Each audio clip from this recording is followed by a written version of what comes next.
ঢাকবাদ্য প্রশিক্ষণ কর্মশালা অশোকনগরে। নমস্কার, আমি চন্দ্রানী, বলো কলকাতা টিভি। ঢাক বাজানো একটা শিল্প। অনেকেই ঢাক বাজালেও সবাই এই শিল্পে পারদর্শী হতে পারে না। ঢাকের প্রত্যেকটা তাল অনুভব করে মানুষের মনে আনন্দ দেওয়া একটা কলা, যেটা সব ঢাকি পারেন না। অমূল্যচন্দ্র নন্দী রিদিম মিউজিক কলেজের কর্ণধার সজল নন্দী এমন একজন মানুষ যিনি ঢাক বাদ্য শিল্পে নিজের জীবন উৎসর্গ করেছেন। গত রবিবার সজল বাবুর তৎপরতায় অমূল্যচন্দ্র নন্দী মিউজিক কলেজের উদ্যোগে অশোকনগরে একটি ঢাক বাদ্য প্রশিক্ষণ কর্মশালার আয়োজন করা হয়। শুধু তাই নয়, এদিন বহু গুণী ব্যক্তিদের সম্মান জ্ঞাপন করা হয় ওই মিউজিক কলেজের পক্ষ থেকে। অনুষ্ঠানে উপস্থিত ব্যক্তিদের প্রত্যেকেই সজল বাবুর এই উদ্যোগকে সাধুবাদ জানান। কর্ণধার সজল নন্দীর একটি বিশেষ দিক হলো তিনি বহু পরিশ্রম করে সমাজের পিছিয়ে পড়া মহিলাদের নিয়ে একটি মহিলা ঢাকি দল গড়ে তুলেছেন। প্রথমে মানুষের কাছ থেকে কটাক্ষ শুনলেও এখন মহিলা ঢাকির দল দেশের বিভিন্ন প্রান্তে গিয়ে বিভিন্ন অনুষ্ঠানে ঢাক বাজান এবং যথেষ্ট সুনাম অর্জন করেছেন। এদিন এই অনুষ্ঠানে সজল নন্দী জানান, প্রতিটা বাদ্যযন্ত্রের নিজের বোল আছে, কিন্তু অধিকাংশ ঢাকি জানে না ঢাকের বোল কি। রবিবারের এই কর্মশালায় যে সকল গুণীজন উপস্থিত ছিলেন তারা হলেন রবীন্দ্রভারতী বিশ্ববিদ্যালয় অধ্যাপক দেবাশিস মণ্ডল, পণ্ডিত দুলাল নট্ট, পদ্মশ্রী গোকুলচন্দ্র দাস, বলো কলকাতা টিভির কর্ণধার সৌমিক সান্যাল, পৌরপ্রধান প্রবোধ সরকার, কাউন্সিলর অদিতি সিং সহ আরো অনেকেই। এদিন এই কর্মশালায় দূর দূরান্ত থেকে মহিলা ও পুরুষ ঢাকি উপস্থিত হন এবং প্রত্যেকে সার্টিফিকেট প্রদান করা হয়। বলো কলকাতা নিউজ ডেস্ক। সজলদাকে ধন্যবাদ জানাবো এই মঞ্চে আমাকে বিশেষভাবে আমন্ত্রণ জানানোর জন্য। আমার শুধু কাজ ছিল সজলদাকে একটা সঠিক পথ দেখানো, তাকে সেই পথ আমি দেখিয়েছি এবং যারা এই পথটা দেখে আজকে এই জায়গায় অগ্রসর হয়েছেন এটা তাদের প্রাপ্য। এই ধন্যবাদ তাদেরকে জানাই, তারা আরও এগিয়ে যাক এবং এই মঞ্চে যেসব গুণী মানুষজন রয়েছে, বিশেষ করে আমার স্যার রয়েছেন, উপজেলা শাসক মহাশয় রয়েছেন, আমার তাদের সামনে বিশেষ কিছু বলার নেই, যা বলবার তারাই বলবেন। ধন্যবাদ। অসংখ্য ধন্যবাদ সংস্থার পক্ষ থেকে। এবারে আমার স্যার মাননীয় শ্রী দেবাশিস মণ্ডল মহাশয়, প্রাক্তন প্রধান যন্ত্রসঙ্গীত বিভাগ রবীন্দ্রভারতী বিশ্ববিদ্যালয়, স্যারকে সংক্ষেপে দু চার কথা বলবার জন্য অনুরোধ করছি আজকের এই অনুষ্ঠানের। শ্রদ্ধেয় দুলালবাবু, গোকুলবাবু, অন্যান্য বিচিত্র ব্যক্তিবর্গ যারা আছেন তাদের আন্তরিক শ্রদ্ধা জানাচ্ছি, আর যারা অন্যরা আছেন তাদেরকে আমার আন্তরিক শ্রদ্ধা ও শুভেচ্ছা জানাচ্ছি। সজল যে আয়োজন করেছে এ একটা অভূতপূর্ব ব্যাপার। একটা সময় ছিল যখন চামড়ার বাদ্যকে বলা হতো ম্লেচ্ছ বাদ্য। ম্লেচ্ছ কারা? যারা মুসলিম, তাদেরকে সেইভাবে ম্লেচ্ছ বলে বলা হতো, জবন বলা হতো, নানা রকমভাবে তাদেরকে ইয়ে করা হতো। তারাই এই বাদ্যযন্ত্রগুলো তৈরি করতো, বা যারা অন্যান্য নিচু সম্প্রদায়ের মানুষ এগুলোকে বেশি তৈরি করতো, এগুলোকে আগলে রেখেছে, তারাই বাঁচিয়ে রেখেছে সব কিছু। আমাদের শিল্প সংস্কৃতিকে বাঁচিয়ে রেখেছে এক সময়। অভিজাতরা কিন্তু এই সমস্ত শিল্প সংস্কৃতিকে বাঁচিয়ে রাখেনি। যারা গরিব, খেটে না খাওয়া মানুষ, সেই সমস্ত মানুষদের হাত ধরে আমাদের শিল্প সংস্কৃতি একসময় বেঁচে ছিল। সেইগুলো আস্তে আস্তে আস্তে আস্তে সাধারণ মানুষের, অভিজাতরাও সেগুলোকে আস্তে আস্তে গ্রহণ করছে না। এর মধ্যে যে আনন্দ আছে, এর মধ্যে যে শিক্ষা আছে, এর মধ্যে যে মানবতা আছে, এর মধ্যে যে ঔদার্য আছে, সেটা কিন্তু অনেকে প্রথমে বুঝতে পারেনি যে শিল্প সংস্কৃতি শুধু আনন্দের বিষয় নয়, একটা আমাদের যে আবেগ, সেই আবেগকে প্রকাশ করার একটা মাধ্যম হচ্ছে শিল্প সংস্কৃতি, বাদ্যযন্ত্র ইত্যাদি। এগুলোর মধ্যে দিয়ে আমরা আমাকে প্রকাশ করি, আমরা আমার যে শিক্ষা, আমার যে অভিজ্ঞতা, আমার যে আনন্দ উচ্ছ্বাস, সেইটাতে এমনভাবে প্রকাশ করি যাতে আরও অন্য যারা আশেপাশে যারা থাকে তারা সেই আনন্দে উদ্বেল হয়ে উঠতে পারে। এবং এটা একদিনের শিক্ষা তো নয়, হাজার হাজার বছরের দীর্ঘকাল ধরে চলে আসা একটা শিক্ষা। সেই শিক্ষাকে প্রবহমান ধারা, সেই ধারাকে যারা কিছু মানুষ সেগুলোকে বয়ে নিয়ে চলেছিল, আজকে এসে পৌঁছেছে আমাদের কাছে। আজকে আমাদের এখানে একটা স্কুলের কর্মশালার মধ্যে জায়গা করে নিয়েছে ঢাক। আপনি ভাবতে পারছেন যে একটা সময় আজকে আমাদের কত গর্বের ব্যাপার যে গোকুল দাস একজন ঢাকবাদ্যের একটা গুরু বলুন, একজন বাদ্যকার বলুন, সে আজকে পদ্মশ্রী পাচ্ছে। আজকে সারা ভারতবর্ষের কোন জায়গায় নিয়ে গেছে আমাদের এই ঢাক বাদ্যকে। খুব ইতিহাস নতুন করে প্রতিদিন ইতিহাস তৈরি হচ্ছে এবং এই ইতিহাসের মধ্যে দেখবেন কোনো এক সময় আসবে গরিব পিছিয়ে পড়া মানুষগুলো সামনের দিকে উঠতে শুরু করেছে এবং একটা সময় গোকুল দাসের মতো গোকুল দাস যে আলো দেখিয়েছেন সেই আলো আপনাদের ঘরে ঘরে, আমাদের ঘরে ঘরে সব জায়গায় পৌঁছে যাবে। আমি শ্রদ্ধা জানাচ্ছি। আর কয়েকটা কথা বলতে চাইছি। গোকুলবাবুকে আমি রবীন্দ্রভারতী বিশ্ববিদ্যালয়ে যখন 2016 সাল তখন, তার আগেই আমরা করেছিলাম, আমি তখন বিভাগীয় প্রধান হলাম, তার আগে আরও অনেকবার হয়েছে। আমি ঢাককে একটা ঢাক ঢোল ইত্যাদিকে আমাদের রবীন্দ্রভারতী বিশ্ববিদ্যালয়ে একটা সাবজেক্ট করে তুললাম। অর্থাৎ যেমন আপনি বাংলা পড়ছেন, আপনি ইতিহাস পড়ছেন, গান শিখছেন, এগুলো আমাদের সাবজেক্ট, কিন্তু এই বিষয়গুলোকে কেউ এগুলো গুরুত্ব দিত না এবং এটাকে অনেক লড়াই করেই আমাদেরকে সেখানে এই ঢাককে বা ঢোলকে আমরা আমাদের বিষয়ে সেখানে বিএ ডিগ্রি কোর্সে বিএ ক্লাসে ছাত্ররা শিখবে সেই জন্য আমরা ব্যবস্থা করলাম। এমএ পড়বে এই নিয়ে, ঢাক নিয়ে এমএ পড়বে তার ব্যবস্থা করলাম। তখন গোকুলবাবুকে নিয়ে গিয়েছিলাম ক্লাস করার জন্য। গোকুলবাবু ক্লাস করেছিলেন, গোকুলবাবু নিশ্চয়ই মনে আছে। তো সেই সময় বেশ কিছুদিন ধরে গোকুলবাবু আমাদের রবীন্দ্রনাথ বিশ্ববিদ্যালয়ে ক্লাস করেছিলেন। তো আমরা চাইছি যে এই শিক্ষাটা শুধুমাত্র প্রান্তজনের মধ্যে সীমাবদ্ধ না, সমস্ত মানুষের মধ্যে ছড়িয়ে পড়ুক এবং একটা এতদিনের যে শিক্ষা, এতদিন লক্ষ হাজার হাজার বছর ধরে যে শিক্ষাকে বহমান করে নিয়ে চলেছে যারা, তাদের কাছে ঈশ্বরের আশীর্বাদ আরও বেশি করে পৌঁছে যায়। তো সেইটা পৌঁছচ্ছে গোকুলবাবুর হাত ধরে, সেই প্রান্তজনের মানুষদের যে শিক্ষা তার কাছে তারা ওনাদের আলো পৌঁছে যাচ্ছে। আমি আর সজল একটি অতি সাধারণ, মানে গোকুলবাবু যেমন নিজেদের মধ্যে গুটিয়ে থাকা মানুষ, সজলও নিজের মধ্যে গুটিয়ে থাকা মানুষ, কিন্তু তার মধ্যে যে প্রাণ আছে সেই প্রাণটা কিন্তু আমরা এখানে না এলে ওকে দেখে তো কেউ বুঝতে পারবে না যে ওর মধ্যে কী প্রাণ আছে। যে ওই এতগুলো মানুষকে সমবেত করেছে, এতজন ঢাক বাদক আর মহিলাদের নিয়ে ঢাক বাদক মানে একটা দল তৈরি করতে পারে, বিভিন্ন জায়গায় সারা ভারতবর্ষের বিভিন্ন জায়গায় তারা পরিক্রমা করতে পারে। কোন জায়গায় একটা প্রাতিষ্ঠানিক জায়গায় একটা আজকে সজল নিজেই একটা প্রতিষ্ঠান গড়ে তুলেছে এই ঢাক বাদনের জায়গায় বিষয়টাকে নিয়ে। তো ও সজল নন্দী আগামী দিনে নিজেই একটি প্রতিষ্ঠান হয়ে উঠবে।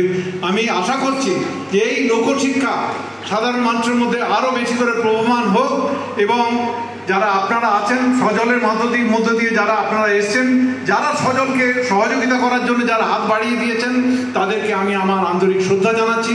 আমি আশা করছি এই শিক্ষা আরও সুদূর প্রসারী হবে এবং এখানকার এই অঞ্চলের যে সমস্ত মানুষ তারা সজলের পাশে থেকেছে, এটা আমাদের কাছে খুব ভালো লাগছে। আমি আশা করব সজলের মতো আরও নতুন নতুন আমাদের যারা ছাত্র, সজল তো একসময় আমাদের ছাত্র ছিল, সেখানে তবলা, তখন ঢাক শেখার উপায় ছিল না কারণ তখন ঢাক চালু হয়নি, কিন্তু ও সেই তবলা নিয়ে প্রশিক্ষণ করেছে, ওখান থেকে মাস্টার ডিগ্রি করেছে, তারপরে সে ঢাক নিয়ে এই এত বড় কর্মযোগ্য তৈরি করেছে।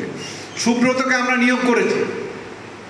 যখন আমরা ওই গোকুলবাবুকে শেখানোর জন্য ডাকলাম তখন ও তো মাস্টার ডিগ্রি করেছিল, এমএ করেছিল তবলা নিয়ে, তো ওকে একটা জায়গায় বাজাতে গেল, খুব এত ভালো ঢাক বাজে, ঢোল বাজাচ্ছে, আমরা ওকে তো নেওয়া দরকার, ওর মতো ছেলেদেরকে যদি আমরা নিতে পারি, তখন আমরা ওকে ইউনিভার্সিটির টিচার করে নিয়ে এলাম যে ও শেখাচ্ছে। তো আজকে আমাদের দেখা থেকে আমাদের ওখানে রবীন্দ্রনাথীতে এত বেশি ছেলে মেয়ে এখন শিখছে যে যতজন তবলা শেখে বলা যায় তার চেয়ে বেশি ঢাক ঢোল শেখার দিকে ছেলেদের মেয়েদের আগ্রহ বেড়ে গেছে। মানে এইটা একটা না, আপনার না মানে শুনছেন আমার কাছে, কিন্তু না দেখলে বিশ্বাস করবেন না যে এত ছেলে মেয়েদের আগ্রহ তৈরি হয়েছে এবং ঢাক ঢোল শেখার দিকে। তো এটা আমাদের কাছে পরম পাওয়া। সজলকে এবং সজলের সঙ্গে যারা আছেন তাদেরকে আমার আরেকবার আন্তরিক শ্রদ্ধা ও শুভেচ্ছা জানাচ্ছি। সব থেকে বড় আনন্দ লাগছে যে অনুষ্ঠানের আয়োজন করেছে, স্যার বলেই দিয়েছে, কিন্তু সজল নন্দী কিন্তু 2টো ডিগ্রি লাভ করেছে রবীন্দ্রভারতী বিশ্ববিদ্যালয় থেকে, master degree instrumental music percussion এবং মাস্টার ডিগ্রি করেছে মিউজিকোলজিতে। এটা কিন্তু অশোকনগর কল্যাণগড় পৌরসভার বাসিন্দা হিসাবে আমাদের সকলের গর্ব। সবাই মিলে একবার করতালি। এবারে আমরা 2-4 কথা শুনে নেব আমাদের প্রিয় সাংবাদিক সৌমিক সান্যাল মহাশয়ের কাছ থেকে। কলকাতা টিভি বলো। নমস্কার সকলকে, যারা আছেন অতিথি আসনে এবং যারা সামনে আছেন সবাইকে শুভ সন্ধ্যা জানিয়ে প্রথমেই একটা ভুল স্বীকার করছি, একটা বারবার ধরে ভুল হচ্ছে। সৌমিক সান্যাল, বলো কলকাতা টিভি, একটু ভুল বার্তা যাচ্ছে। যাই হোক, সেটা হতেই পারে, এত বড় অনুষ্ঠান। আর সজলদাকে প্রথমেই দাদা বললাম, কারণ গত কয়েক বছর ধরে আমাদের সম্পর্কটা খুব মানে অন্তরঙ্গ। মানে এই যে কোনো বিষয় রাত 2টোর সময় আমাদের কথা হয়েছে, 1টার সময় কথা হয়েছে। কারণ বলো কলকাতা টিভি পরিবার, আপনারা অনেকে জানেন, অনেকে জানেন না। শুনতে টিভি হলেও এটা কিন্তু আমাদের একটা সুস্থ সংস্কৃতিমূলক একটা বিরাট সংগঠন, আজ 7 বছর ধরে।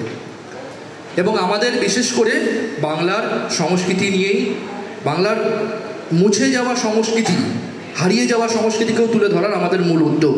এবং তার সাথে আমি একজন অর্গানাইজার। প্রতি বছর যে অনুষ্ঠানটা করি আমি কলকাতার বুকে, এই কথাটা একটু বেশি কথা বলছি, কারণ এটা না বললে আজকের এই মঞ্চে ঠিক নয়। বঙ্গগৌরব উৎসব বলে একটা অনুষ্ঠান করি, নন পলিটিক্যাল, টোটালি নিজেরা করি, ভালোবেসে করি কলকাতায়। সেই অনুষ্ঠানটা 2022 থেকে শুরু করা হয়েছে। 2022-এ 2টো সিজন হয়েছে, 23-এ, 24-এ, 25-এ আবার হবে। তো সেটা মূল কথা নয়। মূল কথা যেটা হলো, আজকে একটা উৎসব বা অ্যাওয়ার্ড প্রোগ্রাম বলতে গেলে মানুষ বোঝে নানান তারকা আসবে, আলো ঝলমল করবে, রৌবলি সোনালি মেমেন্টো যাবে, ট্রফি যাবে, একটা ঝাঁ চকচকে ব্যাপার। কিন্তু না, সেটা ভুল প্রমাণ করেছি আমরা। সম্মান অনুষ্ঠান মানেই কিন্তু সেটা নয়। সম্মান অনুষ্ঠান কিন্তু অন্যভাবেও করা যায়। তাই কেন বলছি, আমাদের অনুষ্ঠানটা এত বড় অনুষ্ঠান, টোটাল অনুষ্ঠানটা প্রায় সকাল 11টা থেকে রাত্রি 10টা অবধি চলে। বহু মানুষ আসে এবং মূলত আমরা প্রচুর মানুষকে সুযোগ দিয়ে থাকি, এই প্ল্যাটফর্মটা দিয়ে থাকি তাদের প্রচার করার জন্য। এবং সেই অনুষ্ঠানটার প্রথমেই কিন্তু ওপেনিংটা করানো হয় অমূল্যচন্দ্র নন্দী রিদম মিউজিক কলেজের এই যে যারা বসে আছে তাদের কারিশমা দেখানোর জন্য স্টেজে। সেটা কিন্তু ওপেনিং। সজলদা আমার সাথে আছে গত কয়েক বছর ধরে, আমরা কিন্তু তুলে ধরছি সজলদাকে, চেষ্টা করছি যতটা তুলে ধরার। কিন্তু যেটা যখন 2022-এ অনুষ্ঠানটা করতে যাওয়ার সময় আমি যখন অনুষ্ঠান সূচিতে এটা লিখেছিলাম যে একটি মানে ঢাক প্রদর্শন হবে, তখন অনেকে প্রশ্ন তুলেছিল যে ঢাক প্রদর্শন একটা অনুষ্ঠানের শুরুতে, অনুষ্ঠানে তো শুধু ফিতে কাটা বা প্রদীপ জ্বালা যে হয়ে থাকে, যেটা হয়ে থাকে। কিন্তু সেটা যখন করলাম, পরের বছর থেকে প্রত্যেকবার সদস্য মানে সংগঠনের সবাই এবং অতিথি যারা গেস্ট আছে সবাই বারবার বলে আসছে এখনো পর্যন্ত, সেই অনুষ্ঠানে কিন্তু প্রথমে সজলদার এই টিমকেই লাগবে। এইটুকুনি আমার তরফ থেকে খুব সংক্ষিপ্ত চেষ্টা আমি করতে পেরেছি। আমি নিজের কাছে আনন্দিত এবং সজলদার এই পরিশ্রম ব্যর্থ হবে না। আমি গর্বিত সজলদার এই কাজকর্ম নিয়ে। আপনারা সবাই পাশে থাকুন। বেশি কথা বলবো না, অনেক গুরুজনরা আছে, ওনারা কথা বলবেন, আমি ছেড়ে দিচ্ছি। নমস্কার। আমরা সংক্ষেপে 2-4 কথা শুনে নেব। শ্রী সৌভিক ভট্টাচার্য, উপজেলা শাসক, দক্ষিণ 24 পরগনা। নমস্কার। আমি অনেক জায়গায় প্রশাসনিক স্তরে অনেক বক্তব্য রেখেছি, পাবলিক স্পিকিং নিয়ে আমার কোনো অসুবিধাই নেই। কিন্তু আজকে যারা উপস্থিত আছেন তাদের সামনে কথা বলতে গিয়ে আমার একটু গলা কাঁপছে, কারণ দিকপাল ব্যক্তিত্ব তারা সঙ্গীত জগতে প্রত্যেকেই। তাদের আমি অসংখ্য নমস্কার, প্রণাম এবং শ্রদ্ধা জানাই। উপস্থিত আছেন আমাদের চেয়ারম্যান স্যার এবং আমাদের অন্যান্য সকল বিশিষ্ট শিক্ষা ব্যক্তিত্ব, প্রত্যেককে আমি আমার আন্তরিক নমস্কার জানাই। তো যে স্যার যেটা বলছিলেন একটাই, সেই কথাই আমার এখন মনে হচ্ছে। সজল নন্দী নিজেকে একটি প্রতিষ্ঠানে রূপান্তরিত করছেন, যেভাবে একার হাতে উদ্যোগ নিয়ে উনি এইরকম একটি অনুষ্ঠান অর্গানাইজ করছেন, যেটা নিয়ে খুব বেশি মানে যেটা বলছিলেন আমাদের সাংবাদিক বন্ধু যিনি বলছিলেন যে আস্তে আস্তে জিনিসটা লাইমলাইটে আসছে, কিন্তু এই জিনিসটা নিয়ে এত চর্চা এখনো কিন্তু হয় না। কিন্তু সেই ঢাক, যে ঢাক হচ্ছে কি সমস্ত আনন্দানুষ্ঠানের একটা প্রথম জিনিস যেটা দিয়ে ইনিশিয়েট করা হয়, সেই জিনিসটাকে যেভাবে উনি ওয়ার্কশপ হিসাবে অর্গানাইজ করেছেন। এবং সব থেকে ভালো লাগছে আমাদের যারা দিদি এবং বোন যারা উপস্থিত হয়েছেন তাদেরকে ফ্রন্টে রেখে উনি প্রোগ্রামটা করছেন। এটা কিন্তু একটা বিশাল বড়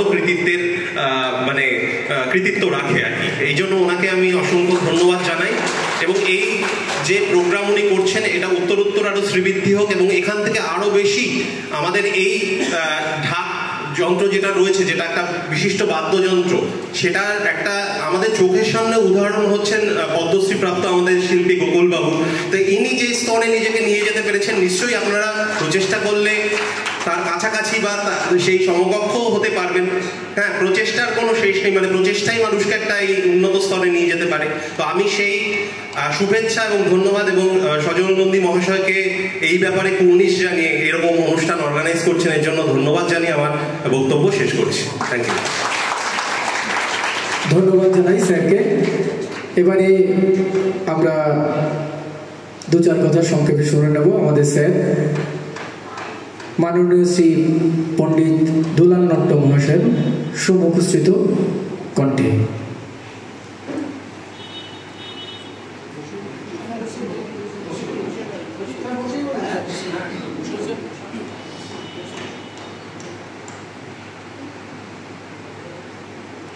আজকে আমি অনেক সৌভাগ্য করেছি। আমার আশেপাশে যারা বসে আছেন তাদের একটা ঘাসের মতো আমি উপযুক্ত নয়, তবুও সজল আমার একেবারে বলতে গেলে ল্যাংটা পাশেরই ছাত্র, সুব্রত সেও ওই রকম। কিন্তু ওরা বলেছে বলে আজকে আমি এখানে এলাম। আসার মতো শরীরও আমার নেই, 86 ইয়ার ওল্ড, তো ন্যাচারালি ও বলেছে বলে আমি এসেছি। তার আগে আমি আর দুটো কথা বলে নেব, যার স্মৃতির আমরা ওস্তাদ জাকির হোসেনের ব্যাপারে আমি দুটো কথা বলতে চাইছি। এই কারণে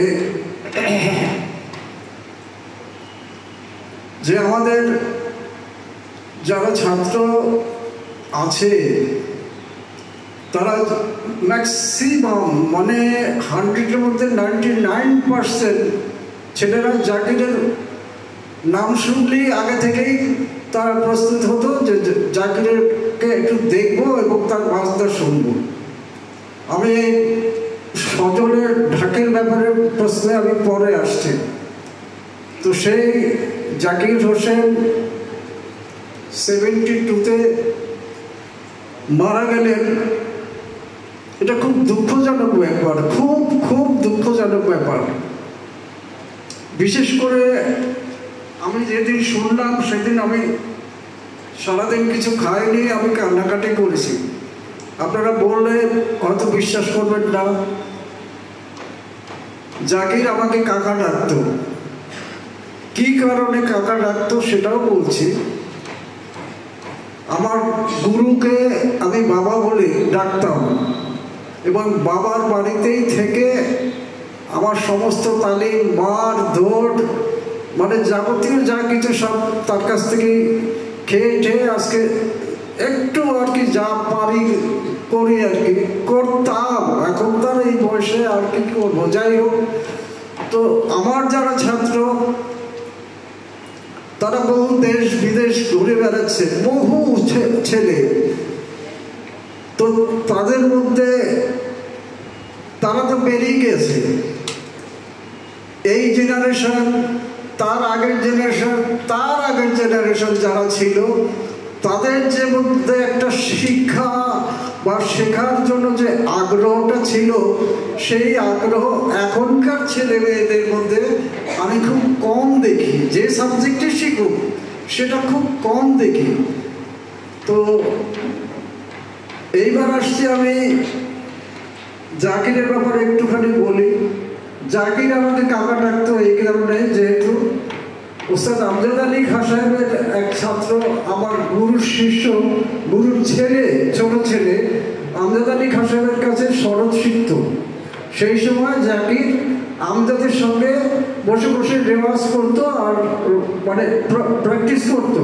আর সেই সময় ওই দেবজ্যোতি বোস জাকিরকে বলেছিল যে দাদা তুমি যদি একটু আমাদের ফাংশনে যাও। তখন ও বলেছে যে কেন যাব না, তোমরা ডাকবে তবেই তো যাব। কলকাতায় বাজাতে ইচ্ছে করে, কলকাতার শ্রোতা সাংঘাতিক, মানে শ্রোতা বললে ভুল হবে, তারা প্রত্যেকেই কেউ না কেউ গান বাজনা করে এবং ভালোবাসে, সেখানে অবশ্যই যাব। আমি একটু বেশি কথা বলছি, ক্ষমা করুন আমাকে সবার কাছ থেকে, এই না হবে আপনারা জানবেন না, সেই জন্যই বলছি আর কি। তো সেই কারণে জাকির ওই দেবজ্যোতির যে বড় ভাই, সে এখন সারা পৃথিবীতে বাজছে, পণ্ডিত কুমার বোস, সেও আমার ছেলে। ছেলে মানে আমার গুরুর নিজের ছেলে।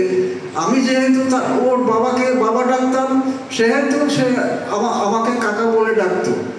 তো ওই ফাংশনে জাকিরও গেছে, সবাই গেছে দেবজ্যোতির সাথে বাজানোর জন্য।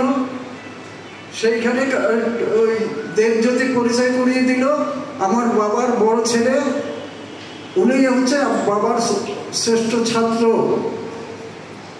তখন জাকির আমাকে নমস্কার করলো, নমস্কার করে বলছে, আমি কি একটু আপনাকে কাকা ডাকতে পারি?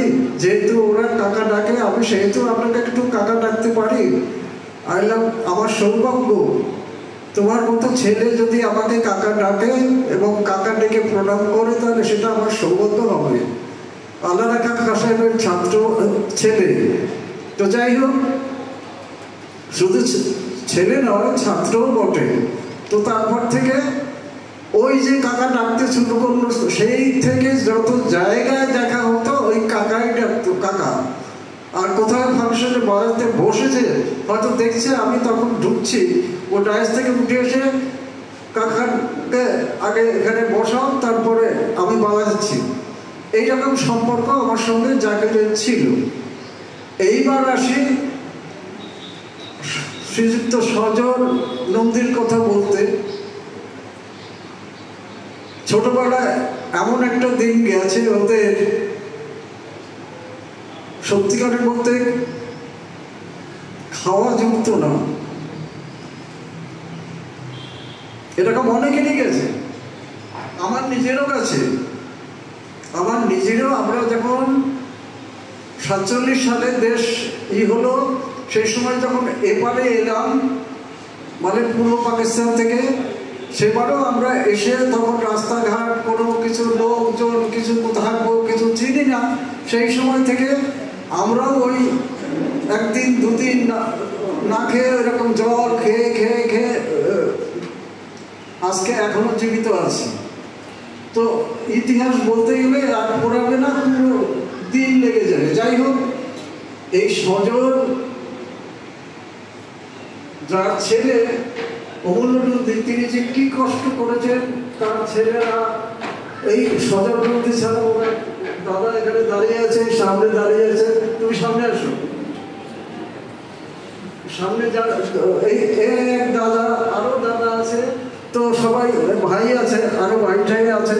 তো সবাইকে বলছি যে সেই কষ্ট করে আজকে সজল নন্দী এত বড় জায়গায় পৌঁছেছে। আমি বড় জায়গায় বলবো, কারণ এই সজল নন্দী রবীন্দ্রভারতী থেকে তবলা এমএ পাস করে ঢাকে আজকে সারা ভারতবর্ষে মোটামুটি ওর নাম ছড়িয়ে গেছে, সারা ভারতবর্ষ নাম ছড়িয়ে গেছে। বকুলবাবু আমাকে ক্ষমা করবেন, আপনার নাম তো ছড়িয়ে গেছে, তার সঙ্গে পদ্মশ্রী আপনি পেয়েছেন, কিন্তু আমার এইখানে দুটো তিনটে প্রশ্ন থাকবে। সেটা প্রশ্নটা হচ্ছে এই, যেমন আমরা তবলা শেখাতে গেলে প্রথম যে বাণী দিয়ে শেখাতে হয়, যে ভাষা দিয়ে শেখাতে হয়, আপনারা ঢাক বাজাতে গেলে প্রথম ছেলে হোক মেয়ে হোক তাদের কি শেখায়? 1 নম্বর। 2 নম্বর হচ্ছে কতগুলো তাল আছে যেগুলো বললে সবাই বাজাতে পারবে কি পারবে না, সেটা আমি জানি না, ঠিক ক্ষমা করবেন, কিন্তু এগুলো সম্পর্কে যোগাযোগ রাখতে হয়। তো যাই হোক, আমি ছোট কথায় সেরে দিই, আমাদের সজল আর আমার আর এক ছাত্র আছে, সে মার খেয়ে এখনো বলছে, সে এইমাত্র একটু আগে বললো যে আমার ভয়তে কাছে যেতে ভয় পাচ্ছি। তো সেই সুব্রত সেই কতটুকু দিকে ছিল, মানে ধরুন একেবারে ন্যাকটারি অবস্থা, প্যান্ট ছিলই না, পড়তো না। তারপরে প্যান্ট পরা শিখলো, তারপরে তবলা শিখলো, এমএ পাস করলো, এখন তো বিরাট ব্যাপার ওর। তো যাই হোক, আশীর্বাদ আপনারা করুন যাতে ওরা সবাই বিরাট হতে পারে, আরও বিশাল নাম করতে পারে। এই আশীর্বাদটা আপনারা সবাই করুন। আমিও ঠাকুরের কাছে প্রার্থনা করি, আমার তো যাওয়ার সময় হয়ে গেছে, তো ওরা যেন আরও অনেক বড় হয়, অনেক বড় হয়। ঠাকুরের কাছে প্রার্থনা করি সজল, সুব্রত, ওরা যেন অনেক বড় হয়। আপনারা সেই যারা বড় এখানে আছেন তাদের কাছে আমি আবেদন করব, আপনারা আশীর্বাদ করবেন যাতে প্রাণ ভরে ওরা যেন অনেক বড় হয়, সকলের মানে বাবা নাম যেন রাখতে পারে। এই প্রসঙ্গে ছোট্ট আর একটা কথা আমি বলি, আমার বাবা ছিল ভারতবর্ষের শ্রেষ্ঠ ঢোল বাদক। আমার বাবার নাম হচ্ছে পণ্ডিত ক্ষীরোদ দত্ত। নাম না শুনেছে এরকম কোনো লোক তখনকার সময় কেউ ছিল বলে আমার মনে নেই, ছিলই না কেউ। তো তিনি চলে গেছেন, তার আশীর্বাদে আজকে আমার এই ৮৬ বয়স অবধি বেঁচে আছি। আর কোনো কথা বলছি না, ওদের অসুবিধা হচ্ছে, লোকজন প্রচুর বসে আছে, যার এত বড় একজন লোক, ওনার বাজনা শুনবে সব কিছু দিয়ে। যাই হোক, এই কথা বলেই আমি আমার অনুষ্ঠান শেষ করছি। স্যারকে আন্তরিকভাবে অভিনন্দন জানাই সংস্থার পক্ষ থেকে। স্যার বললেন আমার চলে যাওয়ার বয়স হয়েছে, কিন্তু মহাজনরা বললেন লোকগানের একটি ধারায় মানুষ কখনো মরে না, আর আত্মার কখনো মরণ হয় না। কে বলে মানুষ মরে, আমি বুঝলাম না ব্যাপার। স্যার চলে গেলেও তার আশীর্বাদ আমাদের সকল ছাত্রছাত্রীর মধ্যে থাকবে। সকলে একবার করতালি। স্যার এখনো অনেক ভালো থাকবে, ঠাকুরের কাছে প্রার্থনা করি।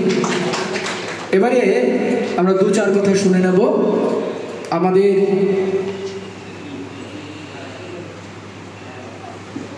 পদ্মশ্রী পাঠক দাদা মাননীয় শ্রী গোকুল চন্দ্র মহাশয়ের মুখ মিশ্রিত থেকে সংক্ষেপে ২-১টি কথা শুনে নেব আমরা।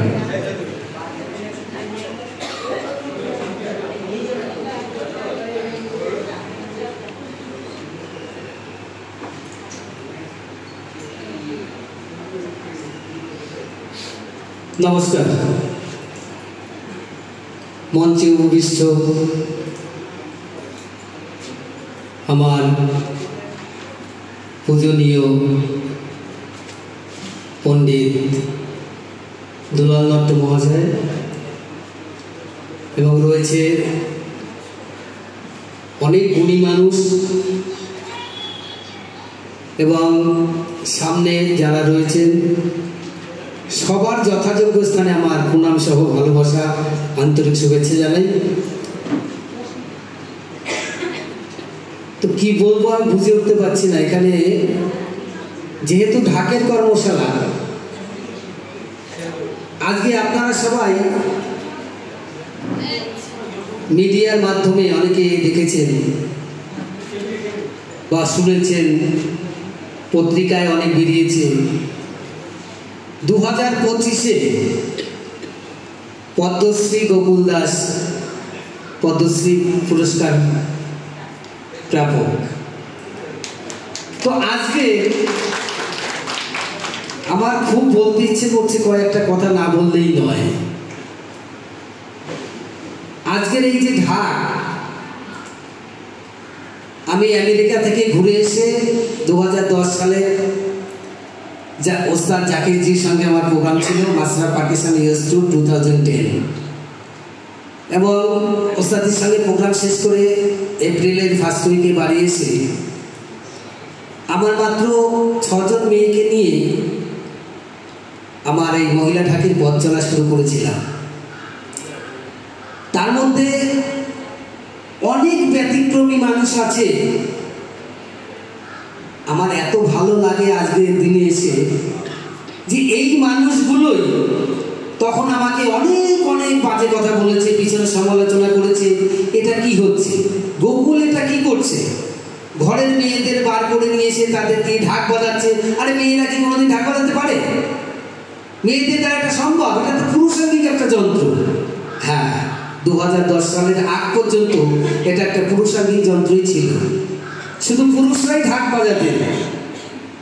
কিন্তু 2010-এ আমি যখন ওস্তাদের সঙ্গে প্রোগ্রামে যাই আমেরিকায়, আমার ছেলের জন্য আমি একটা স্যাক্সোফোন কিনতে গিয়েছিলাম একটা মিউজিক শপে, এবং সেখানে গিয়ে দেখি যে একজন বিদেশি মহিলা, তিনি সোপ্রানো, স্যাক্স, ট্রাম্পেট, গিটার, বিভিন্ন যন্ত্র বাজিয়ে কাস্টমারদের দেখাচ্ছে।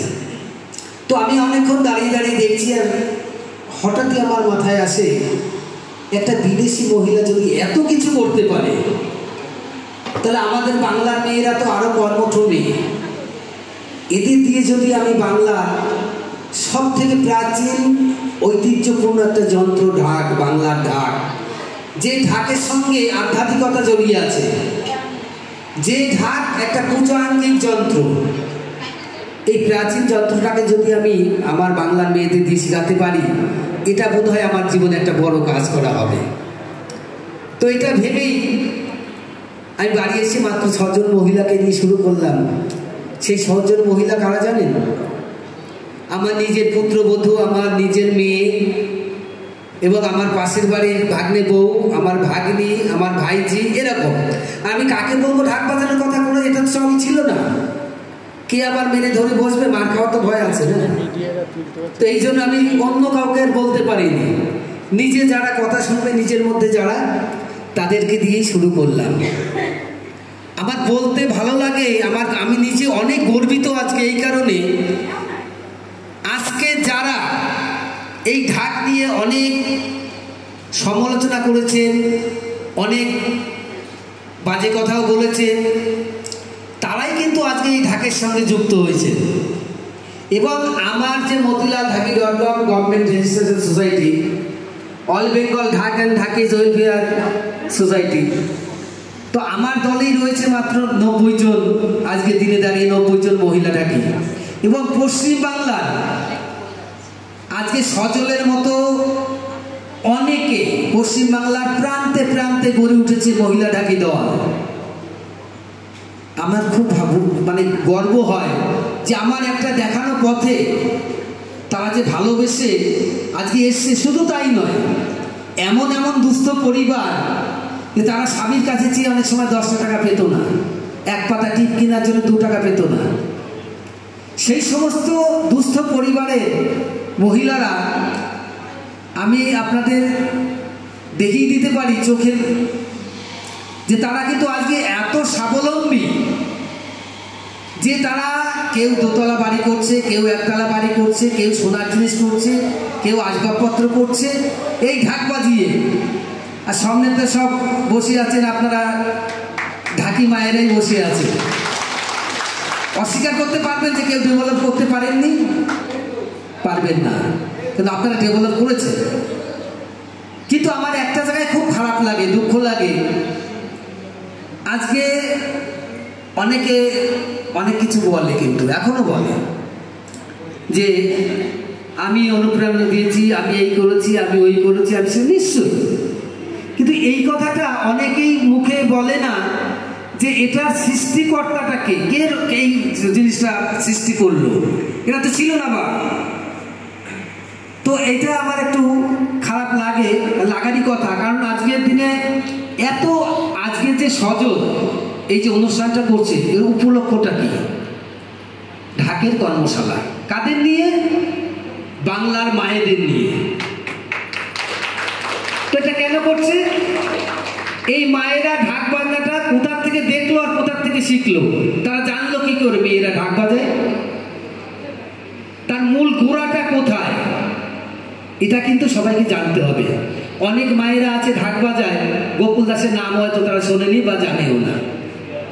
তো এইগুলো যারা দল চালায়, দলের মালিক যারা শেখায়, তাদের কিন্তু এটা বলা উচিত যে ওই মানুষটা কিন্তু এটা করেছিল। এইগুলো কিন্তু বলা উচিত, তাদের জানানো উচিত। তারা সবাই কিন্তু জানে না। তারা ওই একজন ডাকলো, বলে চলো আজকে বাজনা আছে, তো বলে আমি পারবো, বলে হ্যাঁ চালিয়ে দেবো, কোনো অসুবিধা নেই, আমাদের যেটা হয় আর কি, চালিয়ে দেবো। তো শাড়ি টাড়ি পরে নিয়ে চালিয়ে নিয়ে গেল। সে আস্তে আস্তে একদিন গেল, দুদিন গেল, 5 দিন গেল, সে কিন্তু ঢাকি হয়ে গেল অলরেডি। সে জানলো না ঢাকটা কোথার থেকে মহিলারা বাজাচ্ছে, এটা কিন্তু তার জানা হলো না, কিন্তু ঢাক বাজিয়ে যাচ্ছে, ইনকাম করছে, সে আজকে সচল হয়েছে অচল অবস্থার থেকে।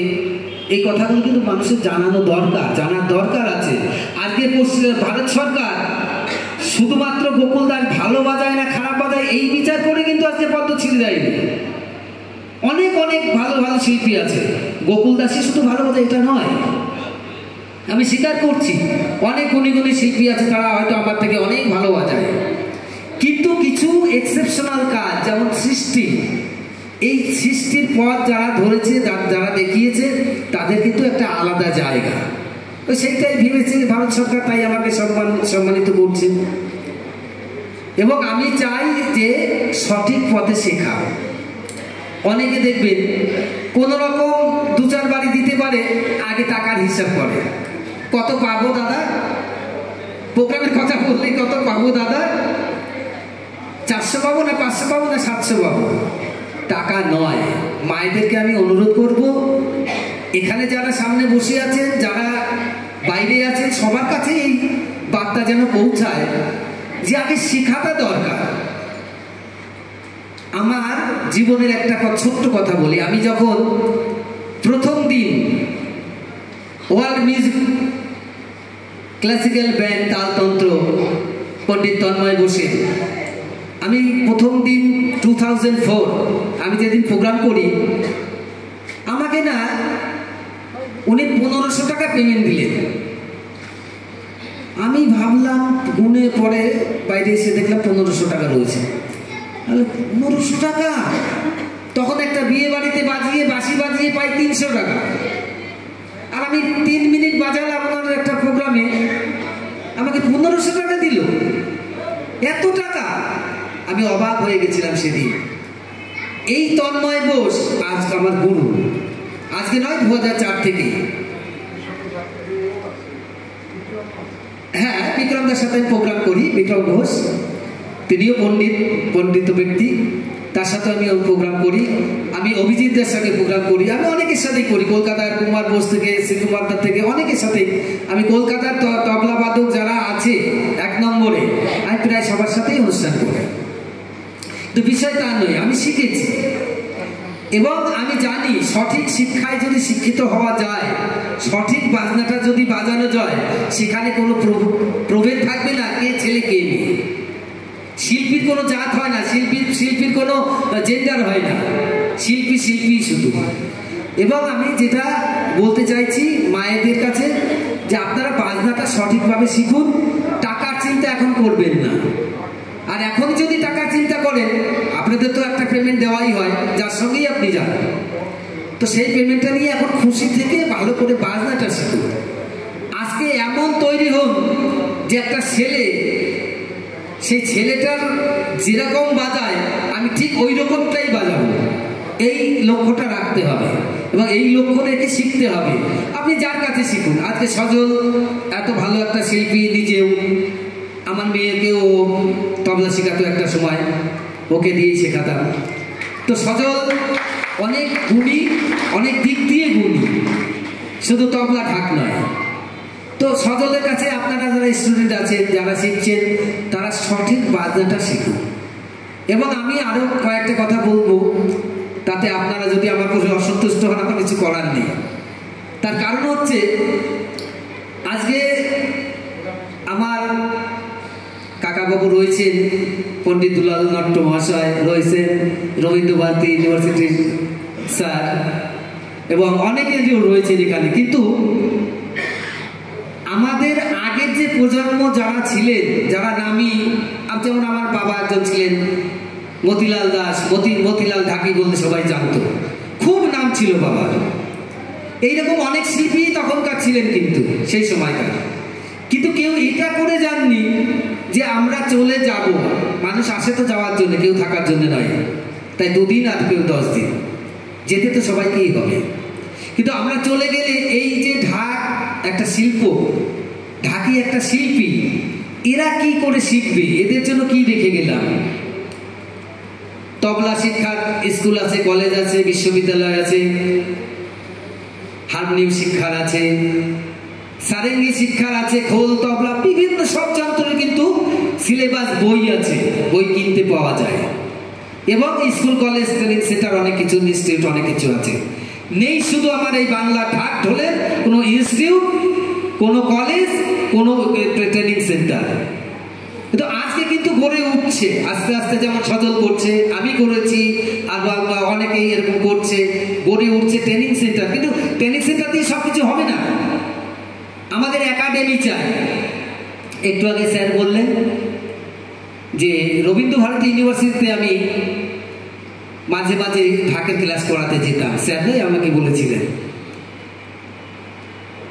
তো উনি কি বলবো, ওনার আমার কোটি কোটি প্রণাম জানাই ওনাকে, এই কারণে যে উনি ঢাকের একটা সাবজেক্ট রেখেছিলেন। কিন্তু লকডাউনের পরে ওই চেয়ারটা বুঝি বদলে গেছে। স্যার আছে, হচ্ছে না?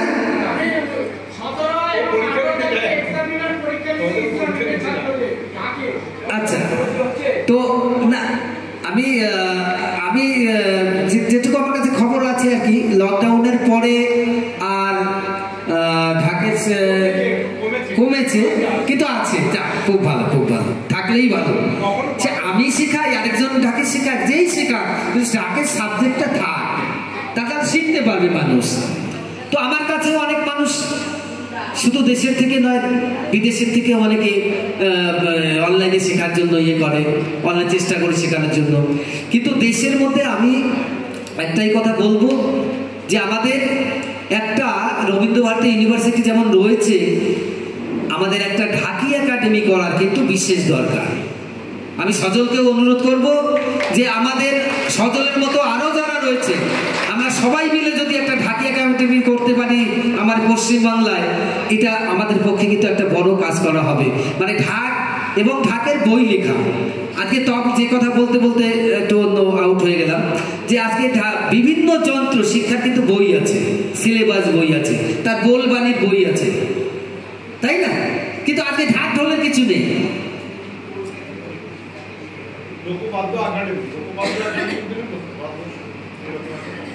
আজকে এমন হয়েছে, আজকে দেখুন মসলন্দপুরের কথাই বলি, শুধু মসলন্দপুরের জানেন শিব একটা দল করেছে, সমীর একটা দল করেছে, সুজিত একটা দল করেছে। মসলন্দপুরে না হলো 20 থেকে 25টা দল আছে, মানে সবাই দল করেছে। কিন্তু তারা কোথা থেকে শিখলো? তার গুরুর নাম কিন্তু ভুলে গেছে, গুরুর নামটা কিন্তু করে না। এবং তারা না, অনেক ছাত্রছাত্রী যখন অনেক একটু উপরে উঠে যায় না, তখন গুরুকে আর চেনেই না, গুরুকে সম্মান তো দূরের কথা, গুরুর নাম বলতেও তাদের লজ্জা লাগে। এগুলো তো ঠিক না। যার গুরু ভক্তি না থাকলে কোনোদিনও সেই জায়গায় পৌঁছানো যায় না, এটা হচ্ছে অতি বাস্তব কথা। আজকে সুব্রত, সজল, আজকে পণ্ডিত দুলাল নট্টকে যে গুরু, সেটা ওরা কতবার বললো মাইকে। কেন বলছে? ওরা বুঝেছে যে গুরু ছাড়া উপায় নেই, গুরু ছাড়া কিছু হবে না, তার জন্যই ওরা বলেছে গুরু ব্রহ্মা, গুরু বিষ্ণু, গুরুদেব মহেশ্বর, গুরু রেব পরম ব্রহ্ম, তস্মৈ শ্রী গুরুবে নমঃ। তাই গুরু না থাকলে কিছু হবে না। আপনাদের কাছে বিশেষ আর কিছু বলতে চাই না, তবে আমার এটা আশা রাখবো যে আমি যদি না, অনুষ্ঠান তো আমি করি প্রতি বছরই, অ্যানুয়াল প্রোগ্রাম করি motilal.ঢাকি.com থেকে, এবং আপনাদেরকে সবাইকে বলবো আপনারা আসবেন, সহযোগিতার হাত বাড়িয়ে দেবেন। এবং কখনো এটা না হয় যে এটা গোকুলের অনুষ্ঠান আমি যাব না, আজকে এটা সজলের অনুষ্ঠান আমি যাব না। কেন বলছি জানেন? আজকে সজল কিন্তু আমাকে বলেছে যে মসলন্দপুরে আমি কিছু নাম ধরে, বেশ কিছু নামী ব্যক্তিদের কথা বলেছে যে তারা আসবে, কিন্তু তাদের আমি দেখতে পাচ্ছি না। হয়তো ভেবেছে সজলের অনুষ্ঠানে আমাদের কি দরকার যাওয়ার, আমি কিন্তু সেটা ভাবি না। আমরা ঢাকি সম্প্রদায়ের মানুষ, ঢাকি সম্প্রদায়ের অনুষ্ঠান মানে আমার অনুষ্ঠান। এটাই হচ্ছে বড় কথা। সেটা সজল করুক আরেকজন করুক, যেই করুক না কেন।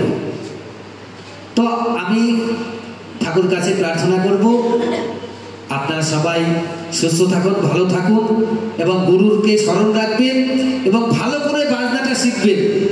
ভালো করে বাজনা, আমি কিন্তু মহিলা ঢাকির কম্পিটিশান আমি 2017-তে আমি এই অশোকনগর বাণীপুর এলাকায় আমি কিন্তু মহিলা ঢাকিদের কম্পিটিশান করেছিলাম। ঢাকি ফেস্টিভ্যাল, অনেক ফেস্টিভ্যাল হয় কিন্তু ঢাক ঢোলের ফেস্টিভ্যাল কোথাও হয় না, তাই ঢাকি ফেস্টিভ্যাল করেছিলাম।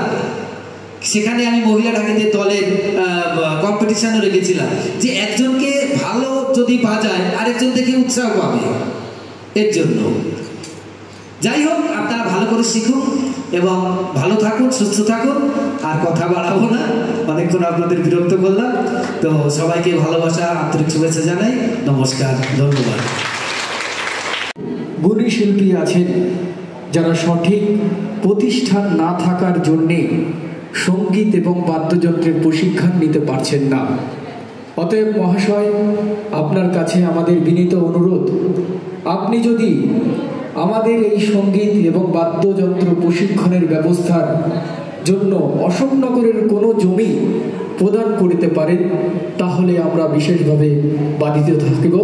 বিনীত অশোকনগর কল্যাণগড় পৌরসভার অধিবাসীদের বৃন্দের পক্ষ থেকে। আসলে অশোকনগর নাগরিকদের পক্ষ থেকে একটা আবেদন এসছে আমার কাছে, ঠিকই, কিন্তু আমি আপনাদের বলে রাখি যে পৌরসভাটা আমি একা চালাই না, একটা বোর্ড অফ কাউন্সিলার্স আছে, তাদের সভা হয়, সেই সভায় পাস না করে এই ব্যাপারটা আমি কিছু বলতে পারি না। এবং আমার সমর্থন থাকলো এবং আমি নেক্সট মিটিংয়ে তুলব, যাদের সেটা হয় আমি সেটাও দেখবো। একটুই এরকম কথা বলতে পারবো না, কারণ যেহেতু সবটাই আমার হাতে নেই। ঠিক আছে, ধন্যবাদ, অসংখ্য ধন্যবাদ। এবার একটু স্যারদের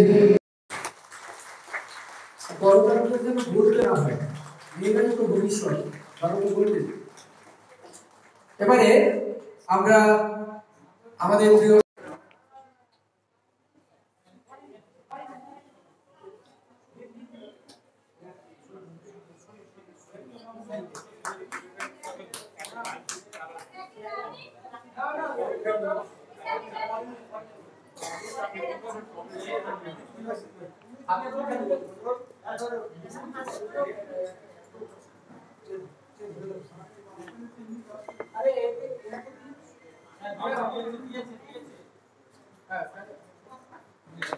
সবাই মিলে একবার করতালি।